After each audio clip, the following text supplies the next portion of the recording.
प्रदेश की विधानसभा की 10 सीटों पर होने वाले उपचुनाव में बीजेपी और सपा के बाद अब मायावती की बसपा भी चुनाव लड़ने की। जी हां, मायावती ने इसका ऐलान कर दिया है। रिपोर्ट आप सबको दिखाते हैं।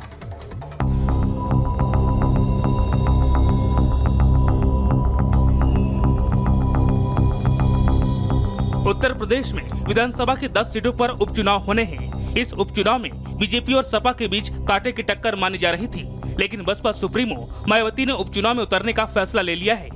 मायावती ने ऐलान कर दिया कि वो सभी 10 सीटों पर अपने प्रत्याशी उतारेंगी। उपचुनाव में मायावती की एंट्री से चुनावी रण रोमांचक बन गया है। पिछड़ों के वोट बैंक पर मायावती की खासी पकड़ है। ऐसे में माना जा रहा है कि मायावती 10 विधानसभा सीटों पर सबसे ज्यादा अखिलेश की पीडीएफ फॉर्मूले पर चोट करने वाली हैं। बसपा सुप्रीमो मायावती ने सभी सीटों पर उम्मीदवार उतारने के साथ ही मजबूती से चुनाव लड़ने की बात कही। बसपा कार्यालय में पूर्व मुख्यमंत्री मायावती ने सभी वरिष्ठ पदाधिकारियों, जिला अध्यक्षों समेत अन्य पदाधिकारियों के साथ महत्वपूर्ण बैठक की, जिसमें बसपा सुप्रीमो ने यूपी की 10 विधानसभा सीटों पर होने वाले उपचुनाव में पार्टी के बेहतर रिजल्ट को लेकर जमीनी तैयारियों की समीक्षा की। तैयारी करके 10 की 10 सीटों को जीतना, बस ऐलान जब होगा तो आप लोग मालूम हो जाएगा। अभी नाम ऐलान मैंने बोल दिया कि परिवार दल अलायंस उनका है। पीडीए के लिए कहाँ वो काम करते? अगर पीडीए के लिए काम करते तो आज जो है उनके कांग्रेस के और समाजवादी के नेताओं के मुंह बंद हो गए हैं। खाली अकेली मान्य बहन जी हैं जो SC/ST का आरक्षण के लिए लड़ रही हैं। ये लोग कहाँ संविधान दिखाने वाले लोग? पिछले कुछ सालों में उत्तर प्रदेश में बसपा की राजनीतिक जमीन कमजोर पड़ी है। मायावती और उनकी पार्टी सबसे मुश्किल दौर से गुजर रही है। लोकसभा में बसपा का एक भी सांसद नहीं है। पिछले 10 सालों में ये दूसरी बार हुआ कि लोकसभा में मायावती एक भी MP नहीं पहुंचा पाई। 2014 के लोकसभा चुनाव में भी बसपा का एक भी उम्मीदवार नहीं जीता था। मायावती 4 बार यूपी की मुख्यमंत्री रह चुकी हैं। यूपी में 2007 में बहुमत की सरकार बना चुकी है, लेकिन अब विधानसभा में BSP का सिर्फ एक विधायक है। ऐसे में उपचुनाव में प्रत्याशी उतारना मायावती की जरूरत और मजबूरी दोनों बन गई है। मायावती को किसी जमाने में दलितों का मुखिया माना जाता था, लेकिन अब वो दलित भारतीय समाज पार्टी अपना दल और निषाद पार्टी में बढ़ गया है। लोकसभा चुनाव में यूपी में बसपा का वोट शेयर घटकर 9.38% रह गया। मुस्लिम वोट बैंक भी अब मायावती के साथ नहीं रहा। 2024 में लोकसभा चुनाव में बसपा को 44% जाटा वोट और 15% गैर जाटा वोट मिला। सूत्रों की माने तो बसपा ने 3 सीटों पर अपने उम्मीदवार भी तय करने के संकेत भी दे दिए हैं। फूलपुर विधानसभा सीट से शिव बरहन पासी को टिकट मिल सकता है। मिर्जापुर की मंझवा विधानसभा सीट से दीपू तिवारी के नाम पर मुहर लग सकती है। वहीं अंबेडकर नगर की कटहरी से पवन पांडे के बेटे प्रतीक पांडे को उम्मीदवार बनाए जाने की चर्चा है। वहीं बची हुई 7 सीटों पर प्रत्याशियों के नामों का ऐलान जल्द हो सकता है। यूपी उपचुनाव को लेकर रघुराज सिंह का कहना है कि हम सभी 10 सीटें जीतने जा रहे हैं। हमारी जो भी कमियां थीं उन्हें दूर कर लिया है। हम 10 की 10 सीट जीतेंगे, भारी बहुमत से जीतेंगे। सुबह का भूला शाम को लौट के आए तो भूला नहीं कहा जाता। कुछ हमारी कमियां थी और इस कारण हम लोग कुछ सीटें हम लूज किए हैं, लेकिन हम लोगों ने उस कमियों को दूर किया है। अयोध्या में दलित लड़की से दुष्कर्म मामले में सपा जहां बैकफुट पर है, वहीं बीजेपी निषाद पार्टी के जरिए दलितों को अपने पाले में करने की जुगत में है। सपा भी पीडीए के बाद ब्राह्मण वोटों को साधने में जुटी है। जिस दिन से चुनाव की सुगबुगाहट चालू होती है या कोई सीट खाली होती है, उसी दिन से पार्टी हमारी काम में कार्यकर्ता हमारे उस संगठन के काम में या चुनाव जीतने के लिए लग जाते हैं। हम 10 की 10 सीट जीतेंगे, हमारे कार्यकर्ताओं का यह संकल्प है। बीजेपी और सपा की खींचतान के बीच अब बसपा की एंट्री से उपचुनाव का रण रोचक बन गया है। अब देखना ये होगा कि क्या मायावती की पार्टी एक बार फिर सपा के वोट काटती है या अपने दम पर इस उपचुनाव में कोई बड़ा उलटफेर करती है। Bureau report, Republic. शुरुआत एक बड़ी खबर से करते हैं। बड़ी खबर बिहार के जहानाबाद से आ रही है, जहां मंदिर में बड़ा हादसा हो गया। जी हां, जहानाबाद के सिद्धेश्वर नाथ मंदिर में भगदड़ मची। जलाभिषेक के दौरान हादसा हुआ, 7 लोगों की मौत हो गई है। भगदड़ में 3 महिलाओं समेत 7 लोगों की मौत की खबर है। पुलिस ने अभी 6 लोगों की मौत की पुष्टि की है।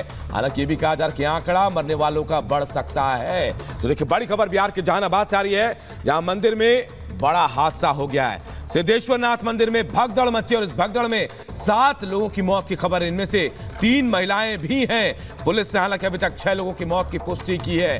बताया जा रहा है कि इस मंदिर में सावन के महीने में जलाभिषेक के लिए भारी भीड़ पहुंचती है। इसी दौरान ये भगदड़ देर रात मची, जिसके बाद ये 7 लोगों की मौत की खबर आ रही है। जहानाबाद से, बिहार के जहानाबाद से खबर आई है 7 लोगों की मौत की खबर, जबकि पुलिस ने 6 लोगों की मौत की पुष्टि कर दी है। 7 लोगों में से 3 महिलाएं शामिल हैं। जहानाबाद के सिद्धेश्वर नाथ मंदिर में हादसा हुआ है, तस्वीरें भी हम आपको दिखा रहे हैं। हालांकि आनंद फानंद में अस्पताल तमाम लोगों को ले जाया गया, कई लोग घायल हैं, ये जानकारी मिल रही है।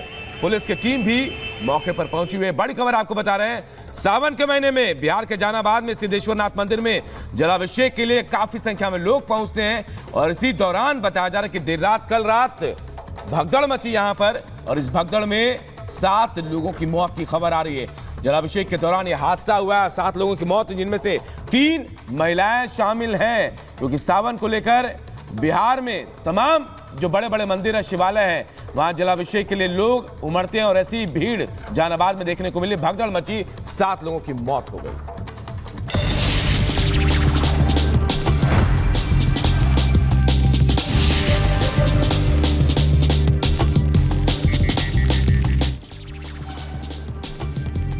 कोलकाता रेप केस के विरोध में देश भर के डॉक्टरों की हड़ताल। दिल्ली के अस्पतालों में आज रेजिडेंट डॉक्टर्स ने हड़ताल का ऐलान किया। ओपीडी समेत कई सेवाएं बाधित रहेंगी। पश्चिम बंगाल के मुर्शिदाबाद में डॉक्टर्स ने किया ड्यूटी का बहिष्कार। मुर्शिदाबाद में मेडिकल कॉलेज के डॉक्टरों ने लेडी डॉक्टर के साथ रेप और मर्डर मामले की सीबीआई जांच की मांग की। कोलकाता में ट्रेनी डॉक्टर की हत्या मामले में बड़ा एक्शन, अस्पताल अधीक्षक किए गए निलंबित। हड़ताल पर रेजिडेंट डॉक्टर्स, इंसाफ की मांग को लेकर कोलकाता से दिल्ली तक विरोध प्रदर्शन। तख्ता पलट के बाद पहली बार बोली बांग्लादेश की पूर्व पीएम शेख हसीना। अमेरिका और ब्रिटेन को बताया जिम्मेदार, कहा सेंट मार्टिन द्वीप पर कब्जा चाहता है अमेरिका, मुझे हटाने के लिए साजिश रची गई। बांग्लादेश में हिंदुओं के खिलाफ अत्याचार जारी, बांग्लादेश की सेना भी हिंदुओं को बना रही है निशाना। विरोध में बांग्लादेश से लेकर दुनिया भर में प्रदर्शन। वॉशिंगटन, कनाडा, ऑस्ट्रेलिया में भी गुस्सा। बांग्लादेश के हालात को लेकर भारत सरकार अलर्ट, बॉर्डर पर बढ़ाई गई सुरक्षा। बीएसएफ एडीजी के नेतृत्व में गठित निगरानी कमेटी कर रही है निगरानी। उत्तराखंड में बांग्लादेशी नागरिक गिरफ्तार, घुसपैठ की कोशिश के दौरान गिरफ्तार किया गया।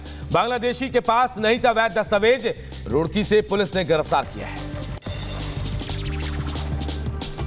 शाहजहांपुर में हिंदू संगठनों ने सलमान खुर्शीद का पुतला फूका। बांग्लादेश में हिंदुओं पर हो रहे अत्याचार पर दिए बयान के खिलाफ प्रदर्शन, भारत सरकार से कड़ा फैसला लेने की मांग उठाई गई।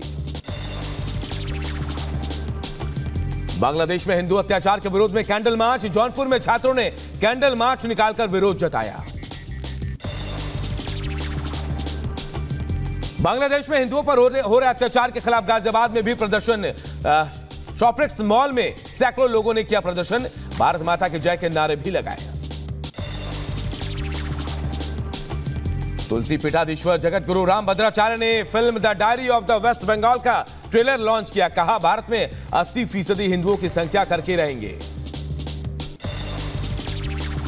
प्रत्येक हिंदू जागृत हो जाए और हम प्रत्येक हिंदुओं के प्रत्येक अपमान का उन्हें दंड देंगे और हम 80% हिंदुओं की संख्या करके रहेंगे भारत में। भारत को बांग्लादेश बनाने की धमकी देने वाला कट्टरपंथी अफसर नबी गिरफ्तार। आरोपी ने सोशल मीडिया के जरिए धमकी दी थी। अवैध पैथोलॉजी लैब चलाता है आरोपी। महाराष्ट्र विधानसभा चुनाव को लेकर बीजेपी की रणनीति तैयारियों में बड़ी बैठक। 288 सीटों पर बीजेपी नेताओं ने चर्चा की। जिला स्तर पर अधिवेशन करेगी बीजेपी। महाराष्ट्र बीजेपी की बैठक में बड़ा फैसला, डिप्टी सीएम फडणवीस को बड़ी जिम्मेदारी सौंपी गई। फडणवीस को सीट बंटवारे की जिम्मेदारी मिली है। वक्फ संशोधन बिल को लेकर केंद्रीय मंत्री अर्जुन राम मेघवाल ने कांग्रेस पर निशाना साधा, कहा कांग्रेस ने स्ट्रक्चर कमेटी बनाई थी, कांग्रेस नहीं कर पाई, हम कर रहे हैं, इसकी पीड़ा कांग्रेस को है। यूपी में उपचुनाव को लेकर बीएसपी का ऐलान, सभी 10 सीटों पर चुनाव लड़ेगी बसपा। समीक्षा बैठक के बाद मायावती का ऐलान, कहा सभी सीटों पर मजबूती से लड़ेंगे।